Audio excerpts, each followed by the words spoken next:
नोशहरोफिरोज का खबर शामिल की मंसूर मलिक के रिपोर्ट मुताबिक नोशहरोफिरोज में वधंदड़ بدامني اڪرم آٹوز ऐं शोरूम तां 6 लख फुर करण ऐं मलवث जवाबदार गिरफ्तार न करण खिलाफ दुकानदारन पारान اڪرم ॾنگراچ ساگر سهيل منگي مظهر ॾنگراچ شعبان سيال وسيم ॾنگراچ عبدالغني जी अॻवाणीअ में अलाह वारे चौखा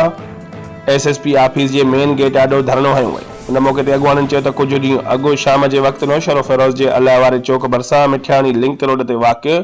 اڪرم آٹوز ऐं शोरूम जे दुकान तां 3 नामालूम हथियार बंद 6 लख रुपया रोक फुर करे फरार थी विया ऐं जवाबदार 125 मोटरसाइकिल ते सवार थी आसानीअ सां फरार थी विया। पर नोशहरोफिरोज पुलिस कुझु नथी करे, जेका पुलिस इंतज़ामिया शहरनि खे फुराइण लाइ हिते घुराया आहिनि, उन्हनि फौरन जूं वारदातूं बंदि करण ऐं तहफ़ुज़ ॾियण जी घुर कई।